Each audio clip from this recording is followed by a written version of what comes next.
Chapter 17, Fame.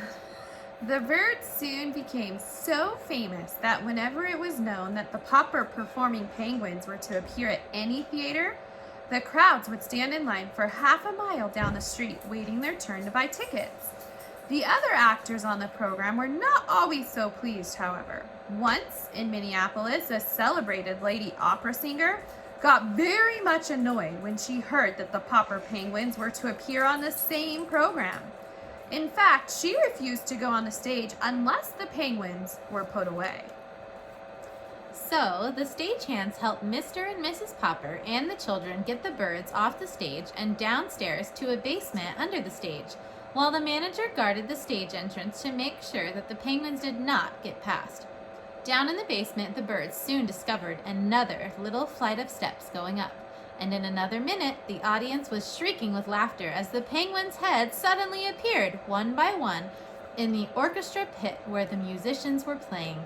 The musicians kept on playing, and the lady on the stage, when she saw the penguins, sang all the louder to show how angry she was. The audience was laughing so hard that nobody could hear the words of her song. Mr. Popper, who had followed the penguins up the stairs, stopped when he saw that it led to the orchestra pit. "I don't think I'm supposed to go up there with the musicians," he told Mrs. Popper. "The penguins did," said Mrs. Popper. "Papa, you better get them off before they start biting the pegs and strings off the fiddles," said Bill. "Oh dear, I just don't know what to do," said Mr. Popper, sitting down helplessly on the top step. "Then I will catch the penguins," said Mrs. Popper, climbing up past him with Janie and Bill following. When they saw Mrs. Popper coming after them, the penguins felt very guilty because they knew they did not belong there. So they jumped up on the stage, ran over the footlights, and hid under the singing lady's blue skirts. That stopped the singing entirely except for one high, shrill note that had not been written in the music. The birds loved the bright lights of the theater and the great laughing audiences and all the traveling. There was always something new to see. From Stillwater out to the Pacific coast they traveled. It was a long way now to the little house at 432 Proudfoot Avenue, where the Poppers had had to worry about whether their money would hold out until spring. And every week they got a check for $5,000. When they were not actually playing in some theater or traveling on trains between cities, their life was spent in the larger hotels. Now and then, a startled hotel keeper would object to having the birds register there. "Why, we don't even allow lapdogs in this hotel," he would say. "Yes, but do you have any rule against penguins?" Mr. Popper would ask. Then the hotel keeper would have to admit that there was no rule at all about penguins. And of course, when he saw how neat the penguins were and how other guests came to his hotel in the hope of seeing them, he was very glad to have them. You might think that a large hotel would offer a great many opportunities for mischief to a lot of penguins, but they behaved very well. On the whole, never doing anything worse than riding up and down too often in the elevators, and occasionally biting the brass buttons off some bellboy's uniform. $5,000 a week may sound like a great deal of money, and yet the Poppers were far from rich.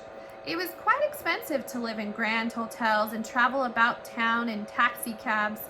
Mr. Popper often thought that the penguins could just as well have walked back and forth between hotels and theaters, but every one of their walks looked so much like a parade that it always tied up traffic. So Mr. Popper, who never liked to be a nuisance to anyone, always took taxis instead.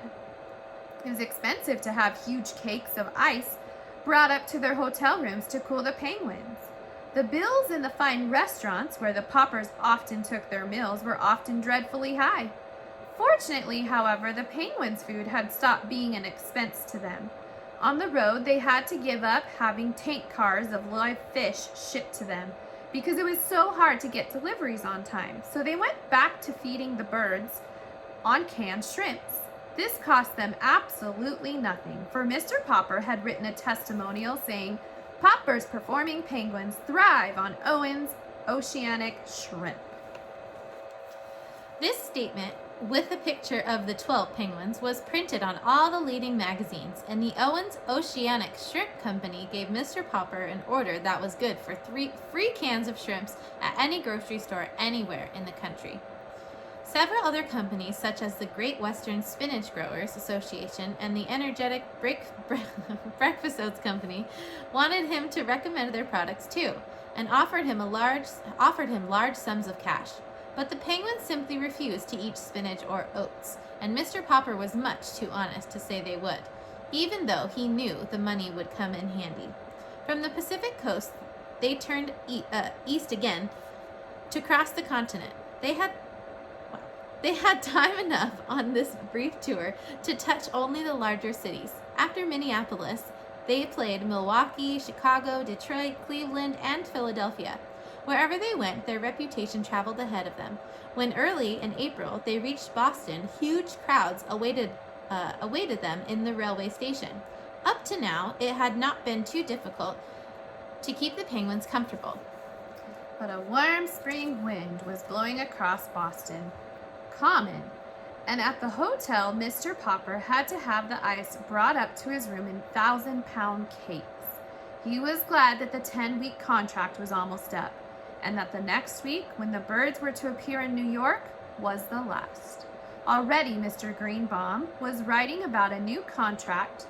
Mr. Popper was beginning to think, however, that he had better be getting back to Stillwater, for the penguins were growing irritable.